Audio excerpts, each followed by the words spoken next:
Hi friends, welcome to sports Fortuner YouTube channel. Friends, ఈ వీడియోలో మనం డిస్కస్ చేయబోయే విషయం ఏంటంటే ప్రతి ఐపీఎల్ టీం యొక్క ప్లేయింగ్ లెవెల్లో ఆడించే నలుగురు ఫారిన్ ప్లేయర్స్ గురించి అయితే చూద్దాం. ఫ్రెండ్స్, మన ఛానల్లో డైలీ ఐపీఎల్ పై వచ్చే అప్డేట్స్ ఏవి మిస్ అవ్వకుండా ఉండాలంటే ఇప్పుడే మన యూట్యూబ్ ఛానల్కి అయితే సబ్స్క్రైబ్ చేసుకోండి, పక్కనే ఉన్న బెల్ ఐకాన్ అయితే క్లిక్ చేయండి. మరెందుకు లేట్ ఫ్రెండ్స్, ఈ వీడియోలోకి అయితే వెళ్ళిపోదాం. First team Chennai super kings. CSK టీంలో చూసుకుంటే మొత్తం 7 ఫారిన్ ప్లేయర్స్ అయితే ఉన్నారు. Pathirana, Devon Conway, Rachin Ravindra, Noor Ahmad, Sam Curran, Nathan Ellis, Jimmy Overton. CSK team కి ఫస్ట్ చాయిస్ 4 ఓవర్సీస్ ప్లేయర్స్ ఎవరు అంటే Devon Conway, Sam Curran, Pathirana, Noor Ahmad. Devon కాన్వేది ఓపెనింగ్ స్పాట్ అయితే ఫిక్స్, తన్ని ఎవరు కదపలేరు. రచిన్ రవీంద్ర ఉన్నా తనకైతే ఛాన్స్ అయితే లేదు, బ్యాకప్ గా మాత్రమే ఉంటాడు. అవకాశం వచ్చినప్పుడు రచిన్ రవీంద్ర అయితే దాన్ని సద్వినియోగం అయితే చేసుకోలేకపోయాడు. శామ్ కరణ్ ప్లేయింగ్ లెవెల్లో రావడం వల్ల మిడిల్ ఆర్డర్ కి అయితే ఒక ఫ్లెక్సిబిలిటీ అయితే ఏర్పడుతుంది. శామ్ కరణ్ ని సిఎస్కే టీం అటు టాప్ ఆర్డర్ నుంచి ఫినిషింగ్ వరకు ఎక్కడైనా తను యూజ్ చేసుకునే అవకాశం అయితే ఉంటుంది. ప్రీవియస్ గా సిఎస్కే టీమ్ లో తను ఉండేటప్పుడు కూడా ఆ విధంగానే బ్యాటింగ్ అయితే చేసేవాడు. లాస్ట్ 3 బిఫోర్ సీజన్స్ కంటే ఈసారి సిఎస్కే టీం తనని చాలా తక్కువ అమౌంట్ కి కొన్నారు కాబట్టి 5 స్టార్ ప్రెజర్ అలాంటిది ఏముండదు, బెటర్ గా డెలివరీ చేస్తాడు. సో శామ్ కరణ్ కూడా అన్ని మ్యాచ్లు అయితే ఆడతాడు. ఇంకా పతిరాన్ అంటే టీం ప్రైమరీ ఫాస్ట్ బౌలర్, ప్రతి మ్యాచ్ లో కూడా తను ఉండాల్సిందే. ఒక స్ట్రాటజీ పరంగా నూర్ అహ్మద్ కోసం సిఎస్కే టీం 10 కోట్లు స్పెండ్ చేసి తీసుకున్నారు కాబట్టి నూర్ ఒక రిస్ట్ స్పిన్నర్. ఎప్పుడు కూడా రిస్ట్ స్పిన్నర్స్ అనేవాళ్ళు వికెట్ టేకింగ్ స్పిన్నర్స్ గా అయితే ఉంటారు. అశ్విన్ జడేజా రూపంలో మరొక 2 స్పిన్నర్స్ ఉన్నా నూర్ అహ్మద్ అంతా వికెట్ టేకింగ్ అయితే వాళ్ళిద్దరు కాదు కాబట్టి సో నూర్ అహ్మద్ ప్లేస్ కి అయితే డాక్ అయితే లేదు, ప్రతి మ్యాచ్ కూడా తను ఆడుతాడు. నాథన్ ఎల్లిస్ మంచి అండర్ రేటెడ్ ఫాస్ట్ బౌలర్, బాగా బౌలింగ్ అయితే చేస్తాడు. డెత్ లో కూడా చాలా మంచి ఎఫెక్టివ్ గా అయితే ఉంటాడు. కానీ పతిరానా ఆల్రెడీ టీమ్ లో ఉన్నాడు. 4 ఫారిన్ ప్లేయర్ రూల్ వల్ల ప్లేయింగ్ లెవెల్ లో అవకాశాలు అనేవి తక్కువ. పతిరానాకి బ్యాకప్ గా ఉంటాడు. జిమ్మీ ఓవర్టన్ సేమ్ తనది కూడా ఇదే సిచ్యువేషన్. శామ్ కరణ్ కి తను బ్యాకప్ గా అయితే ఉంటాడు. Second team Delhi capitals. ఈ టీంలో కూడా 7 ఫారిన్ ప్లేయర్స్ ఉన్నారు. Faf du Plessis, Donovan Ferreira, JFM Jake Fraser McGurk, జుస్సెన్స్ Chameera, Mitchell Starc, Harry Brooks. వీళ్ళలో డీసీ టీమ్ కి ఫస్ట్ చాయిస్ 4 ఓవర్సీస్ ప్లేయర్స్ ఎవరు అంటే JFM, Stubbs, Harry Brook, Mitchell Starc. అటు జేఎఫ్ఎం అయినా స్టబ్స్ అయినా మిచెల్ స్టార్క్ అయినా ఈ ముగ్గురు కూడా x factor kind of players. Single hand తో మ్యాచ్ ని గెలిపించి పెట్టగలిగే వాళ్ళు. ఆ ఎబిలిటీ ఈ ముగ్గురులో కూడా ఉంది. సో ఈ ముగ్గురు కూడా సీజన్ మొత్తం ఆడతారు. ఇన్ కేస్ ఏదైనా ఇంజూరీ అలాంటివి ఉంటే తప్పించి బ్రేక్ అనేది ఉండదు. చెమిరే అయితే మాత్రం స్టార్క్ కు బ్యాకప్ గా ఉంటాడు. డొనోవన్ పెరీరా స్టబ్స్ కి అయితే బ్యాకప్ గా ఉంటాడు. Same like to like player. Stubbs లాగే వికెట్ కీపింగ్ కాయగలడు, బౌలింగ్ వేయగలడు, మంచి గన్ ఫీల్డర్, పవర్ హిట్టింగ్ చేస్తాడు. 4 డైమెన్షనల్ ప్లేయర్. ఒకవేళ జేఎఫ్ఎం ఫెయిల్ అయితే ఫ్యాప్ అయితే మాత్రం ప్లేయింగ్ లెవెల్లోకి వస్తాడు. అటు జేఎఫ్ఎం కైనా బ్రూక్ అయినా ఇద్దరికి కూడా ఫ్యాపే backup. Team Gujarat titans. GT టీంలో కూడా 7 ఫారెన్ ప్లేయర్స్ ఉన్నారు. గరాల్ Coetzee, Buttler, Rashid Khan, Sherfane Rutherford, Karim Janat, Glenn Phillips, Rabada. వీళ్ళలో జీటీ టీం కి ఫస్ట్ చాయిస్ 4 ఓవర్సీస్ ప్లేయర్స్ ఎవరు అంటే Buttler, Rashid Khan, Glenn Phillips, Rabada. Buttler, Rashid Khan వీళ్ళిద్దరు కూడా x factor kind of players, genuine match winners.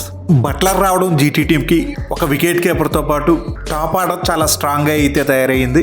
2018 year నుంచి బట్లర్ అయితే ఆర్ఆర్ టీమ్ లో ఉన్నాడు. తన్ను వదులుకుని ఆ టీం అయితే మాత్రం ఒక హిస్టారికల్ బ్లండర్ అయితే చేసింది. ఎన్నో మ్యాచ్లు అయితే సింగిల్ హ్యాండ్ తో గెలిపించాడు. కరీం జనత్, సఫేన్ రోదర్ఫర్డ్ వీళ్ళిద్దరికంటే గ్లెన్ ఫిలిప్స్ అయితే మాత్రం బెటర్ ప్లేయర్. ఇప్పటి వరకు ఐపీఎల్ లో పెద్దగా అవకాశాలు దక్కలేదు, కానీ ఈ సీజన్ అయితే మాత్రం ఒక ఫుల్గా తనకు అవకాశం అయితే దొరుకుతుంది. గతంలో తను ఎస్ఆర్ఎస్ టీంలో ఉండి అన్యూజ్డ్గా అయితే ఉండిపోయాడు. ఇప్పుడు జీటీ టీంలోకి వచ్చాక తన రియల్ ఎబిలిటీ అనేది బయటపడుతుంది. గ్లెన్ ఫిలిప్స్ జీటీ టీంలోకి రావడం తనకి ఐపీఎల్లో గోల్డెన్ డేస్ స్టార్ట్ అయినట్లుగే. 4th స్పాట్ కోసం గరాల్డ్ కోయిజీ, రబాడా వీళ్ళిద్దరి మధ్య గట్టి పోటీ అయితే ఉంటుంది. రబాడా సీనియర్ పేసర్, గతంలో ఐపీఎల్లో పర్పుల్ క్యాప్ గెలుచుకున్న సందర్భం కూడా ఉంది. తను మంచి రిథంలో ఉంటే చాలా dangerous bowler. 4th team KKR. మరి ఈ టీం చూసుకుంటే 8 ఫారెన్ స్లాట్స్ కూడా ఫుల్ చేసుకోగలిగింది. De Kock, Rahmanullah Gurbaz, Powell, Narine, Russell, Spencer Johnson, నోకియా, మొయిన్ అలీ. వీళ్ళలో కేకేఆర్ టీం కి ఫస్ట్ చాయిస్ 4 ఓవర్సీస్ ప్లేయర్స్ ఎవరు అంటే డెకాక్, నరైన్, రసెల్, నోకియా. గుర్బాజ్ కంటే డికాక్ అయితే అటు ఐపీఎల్ ఎక్స్పీరియన్స్ పరంగా అయినా పెర్ఫార్మెన్స్ పరంగా అయినా చాలా బెటర్ ప్లేయర్. గుర్బాజ్ అయితే ఇన్కన్సిస్టెన్సీతో అయితే బాధపడుతూ ఉంటాడు. అగ్రెసివ్ స్టార్ట్స్ అయితే ఇవ్వగలడు, దాన్ని సీజన్ మొత్తం కంటిన్యూ అయితే చేయలేడు. బట్ డెకాక్ విషయంలో అలా ఉండదు. డెకాక్ మంచి కన్సిస్టెంట్ ప్లేయర్, ప్రతి మ్యాచ్లో కూడా రన్స్ అయితే చేస్తాడు. నరైన్ రసెల్ వీళ్ళిద్దరు కూడా కేకేఆర్ టీం మెయిన్ పిల్లర్స్. వీళ్ళ గురించి మనం పెద్దగా చెప్పుకోని అవసరం లేదు కూడా. రసెల్కి బ్యాకప్గా రొమాన్ పావెల్ అయితే ఉంటాడు. అలాగే నోకియా, స్పెన్సర్ జాన్సన్ వీళ్ళిద్దరి మధ్య కాస్త గట్టి పోటీ ఉంటుంది. నోకియా వరకు వస్తే కాస్త ఇంజురీ ప్రోన్ ప్లేయర్. తను ఫుల్లీ ఫిట్గా ఉండి రిథంలో ఉంటే మాత్రం చాలా డేంజరస్ బౌలర్. రాపేస్ ఉంటుంది, మంచి genuine wicket taker. So first choice ప్లేయర్గా మాత్రం నోకియానే ఉంటాడు. తనకి బ్యాకప్గా స్పెన్సర్ జాన్సన్ అయితే ఉంటాడు. Fifth team Lucknow super giants. ఈ టీంలో చూసుకుంటే కేవలం 6 ఫారెన్ ప్లేయర్స్ మాత్రమే ఉన్నారు. Markram, Shamar Joseph, Matthew Breetzke, Pooran, Miller, Mitchell Marsh. వీళ్ళలో ఎల్ఎస్జి టీంకి ఫస్ట్ చాయిస్ ఓవర్సీస్ ప్లేయర్స్గా ఎవరు ఉంటారంటే Markram, Pooran, Miller, Mitchell Marsh. Pooran, Miller ఇద్దరు కూడా జెన్యూన్ మ్యాచ్ విన్నర్స్ కాబట్టి వాళ్ళిద్దరూ ప్లేయింగ్ లెవెల్లో ఉండాల్సిందే. ఎల్ఎస్జి టీం సరైన ఓపెనర్స్ కొనుక్కోలేదు కాబట్టి అటు మార్క్రమ్, మిచెల్ మార్ష్ వీళ్ళిద్దరే ఓపెనింగ్ అయితే చేయాలి. సో వీళ్ళు కూడా ఫిక్స్డ్. ఈ నలుగురే సీజన్ మొత్తం మాక్సిమం ఆడే అవకాశం అయితే ఉంటుంది. 6th team Mumbai Indians. అన్ని స్లాట్స్లో 8 మంది ఫారెన్ ప్లేయర్స్ కూడా ఉన్నారు. ఫారెన్ ప్లేయర్స్ ఎక్కువ మంది ఉన్న ప్లేయింగ్ లెవెల్లో చాలా తక్కువగా లిమిట్గా అయితే యూజ్ చేసుకుంటారు. ఫారెన్ ప్లేయర్స్ పై తక్కువగా ఆధారపడే ఫ్రాంచైజీల్లో ముంబై టీం కూడా ఒకటి. మరి ఈ టీంలో చూసుకుంటే Will Jacks, Rickelton, Trent Boult, Mitchell Santner, Allah Ghazanfar, Lizaad Williams, John Jacobs, Reece Topley ఈ 8 మంది ప్లేయర్స్ అయితే ఉన్నారు. వీళ్ళలో ముంబై టీంకి ఫస్ట్ చాయిస్ 4 ఓవర్సీస్ ప్లేయర్స్ ఎవరు అంటే విల్ జాక్స్, ట్రెంట్ బోల్ట్ వీళ్ళిద్దరు కూడా పక్కా ప్లేయింగ్ లెవెల్లో అయితే ఉంటారు. అలాగే మిచెల్ శాంట్నర్, అల్లా గజన్ఫర్ వీళ్ళిద్దరి మధ్య అయితే ప్లేయింగ్ లెవెల్లో ఎవరు ఉంటారు అనే దాని మీద గట్టి పోటీ అయితే ఉంటుంది. Santner experienced player, batting depth అయితే ఇస్తాడు. అల్లా గజన్ఫర్ మిస్టరీ స్పిన్నర్ కాబట్టి వికెట్ టేకింగ్ స్పిన్నర్గా ఉంటాడు. సో ముంబై టీం అల్లా గజన్ఫర్ వైపు అయితే వెళ్ళే అవకాశం అయితే ఉంటుంది. ముంబై టీం అయితే ప్లేయింగ్ లెవెల్లో కేవలం వీళ్ళ 3 ప్లేయర్స్ను మాత్రమే యూజ్ చేస్తుంది. అలాగే ఇంపాక్ట్ ప్లేయర్గా మరో ఫారెన్ ప్లేయర్ అయినా జాన్ జాకబ్స్ని యూజ్ చేసుకునే అవకాశం అయితే ఉంటుంది. తనతో అయితే కాస్త హిట్టింగ్ అయితే చేయించుకుంటారు. లెజార్డ్ విలియమ్స్, రీస్ టాప్లీ ఇద్దరు కూడా ట్రెంట్ బోల్ట్కి బ్యాకప్గా అయితే ఉంటారు. రికిల్టన్ అయితే వికెట్ కీపర్కి బ్యాకప్గా ఉంటాడు. 7th team Rajasthan Royals. ఈ టీంలో చూసుకుంటే 6 ఫారెన్ ప్లేయర్స్ మాత్రమే ఉన్నారు. Archer, Fazil Haq Farooqi, Hetmyer, కెన్వా మపాకా, అసరంగా, తీక్ష్ణ foreign players తక్కువ మంది ఉండటం వల్ల ఈజీగా మనం చెప్పేయవచ్చు ఆ 4 ఫారినర్స్ ఎవరు అనేది. ఆర్చర్ అయితే మ్యాచ్ విన్నర్ కాబట్టి తను ప్లేయింగ్ లెవెల్లో ఉంటాడు. అలాగే హెట్మైర్ తను మిడిల్ ఆర్డర్లో టీంకి కీ ప్లేయర్ కాబట్టి తను కూడా ప్లేయింగ్ లెవెల్లో ఉంటాడు. ఇంకా అసరంగా టీంలో ఉన్న ఆల్రౌండర్స్ చాలా తక్కువ మంది. సో స్పిన్ బౌలింగ్ ఆల్రౌండర్గా అసరంగా ప్లేయింగ్ లెవెల్లో అయితే ఉంటాడు. ఇంకా లాస్ట్ 4th ఫారెన్ ప్లేయర్ స్లాట్లో స్పిన్కి అనుకూలించే స్లో వికెట్స్ వచ్చిన దగ్గర తీక్ష్ణాన్ని ప్లేయింగ్ లెవెల్లో యాడ్ చేస్తారు. లేదు కాస్త ఫాస్ట్ బౌలింగ్కి అనుకూలంగా ఉండే ట్రాక్స్ మీద ఎగ్జాంపుల్గా మన ఒప్పల్ లాంటి స్టేడియాల్లో ఫజిల్ హక్ ఫరూకీని అయితే ఆడించుకుంటారు. కెన్వా మకాపా అయితే బ్యాకప్గా అయితే ఉంటాడు.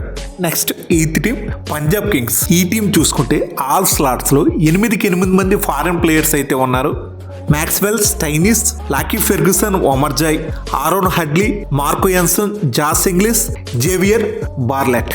వీళ్ళలో Punjab team first choice 4 foreign ప్లేయర్స్గా ఎవరు ఉంటారంటే మ్యాక్స్వెల్, స్టైనిస్ వీళ్ళిద్దరు కూడా పక్కగా ప్లేయింగ్ లెవెల్లో ఉండే ప్లేయర్స్. మరి వీళ్ళతో పాటు మార్కో యాన్సన్ తను కూడా భారీ అమౌంట్ పెట్టి కొనుక్కున్నారు కాబట్టి ప్లేయింగ్ లెవెల్లో తను ఉంటాడు. Down the order, more useful batter, fast bowling tracks మీద చక్కగా పేస్ అండ్ బౌన్స్ను ఉపయోగించుకొని చాలా ఎఫెక్టివ్గా అయితే ఉంటాడు. మనోడు ఐపీఎల్ పెర్ఫార్మెన్స్ ఎలా ఉంటుంది అంటే ఇస్తే చాలా ఎక్స్ట్రాడినరీ పెర్ఫార్మెన్స్ ఇస్తాడు, లేకపోతే పూర్తిగా తేలిపోతాడు. అటో ఇటో అన్నట్లుగా ఉంటాడు కానీ మధ్యలో ఉండే ప్లేయర్ అయితే కాదు. ఇంకా 4th స్లాట్లో ఓపెనింగ్లో జాస్ ఇంగ్లీష్ అయితే ఆడతాడు. ఇంకా లాకీ ఫెర్గ్యూసన్ టీంకున్న ఒకే ఒక్క ఓవర్సీస్ ఫాస్ట్ బౌలర్. అలాగే ఒమర్జాయ్ ఫాస్ట్ బౌలింగ్ ఆల్రౌండర్. స్టైనిస్కి, మ్యాక్స్వెల్కి మిడిల్ ఆర్డర్లో బ్యాకప్. ఆరోన్ హడ్లీ ఓపెనింగ్లో జాస్ ఇంగ్లీష్కి బ్యాకప్గా అయితే ఉంటాడు. అలాగే జేవియర్ బార్లెట్ కూడా బ్యాకప్గా అయితే ఉంటాడు. 9th team royal Challengers Bengaluru. ఈ టీంలో చూసుకుంటే అన్ని స్లాట్స్లో 8 మంది ఫారెన్ ప్లేయర్స్ అయితే ఉన్నారు. Phil Salt, Tim David, Livingstone, Shepherd, Hazlewood, Jacob Bethell, Lungi Ngidi, Nuwan Thushara వీళ్ళలో ఆర్సీబీ టీంకి ఫస్ట్ చాయిస్ 4 ఓవర్సీస్ ప్లేయర్స్ ఎవరు అంటే ఓపెనింగ్లో పిల్సాల్ట్, మిడిల్ ఆర్డర్లో టీంకి కీ ప్లేయర్ లివింగ్స్టోన్, అలాగే team primary fast bowler Hazlewood, 4th స్లాట్లో టిమ్ డేవిడ్.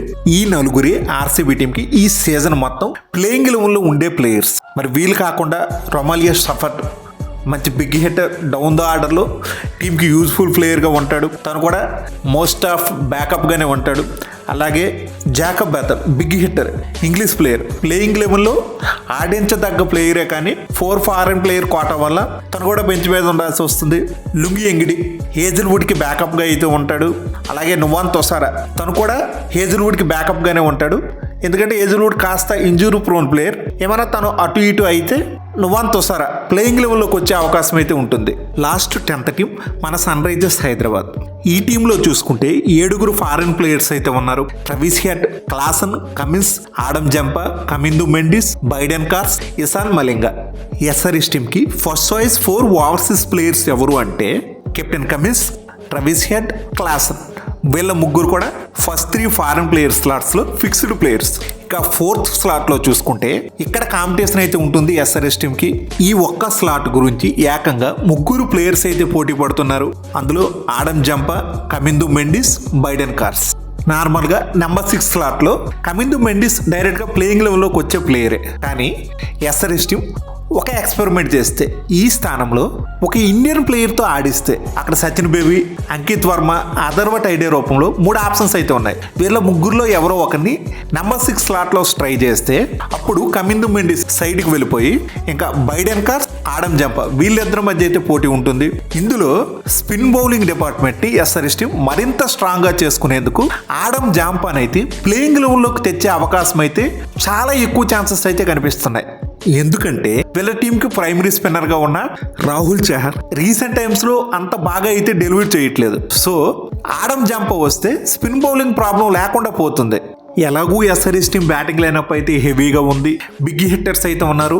ఈజీగా ఎక్కువ స్కోర్లు చేస్తారు కాబట్టి బ్యాటింగ్లో అంతగా యూజ్ఫుల్గా అయితే ఈ 4th స్లాట్ అయితే ఉండదు. సో దీన్ని బౌలింగ్లో ఉపయోగించుకుంటే ఎస్ఆర్ఎస్ టీంకి అయితే మంచిది. మరి ఇది ఫ్రెండ్స్ ఐపీఎల్ అన్ని టీమ్స్ యొక్క ఫస్ట్ చాయిస్ 4 ఫారెన్ ప్లేయర్స్ గురించి వీడియో. ఫ్రెండ్స్ ఈ వీడియో మీకు బాగా నచ్చినట్లయితే లైక్ చేయడం మాత్రం మర్చిపోవద్దు. అలాగే మన ఛానల్లో ఐపీఎల్ పై వచ్చే రెగ్యులర్ అప్డేట్స్ ఏవి మిస్ అవ్వకుండా ఉండాలంటే ఇప్పుడే మన యూట్యూబ్ ఛానల్కి అయితే సబ్స్క్రైబ్ చేసుకోండి. పక్కనే ఉన్న బెల్ ఐకాన్ అయితే క్లిక్ చేయండి. నేను మిమ్మల్ని మరో ఇంట్రెస్టింగ్ వీడియోతో మళ్ళీ కలుస్తా. Thank you. By bye friends. జై హింద్.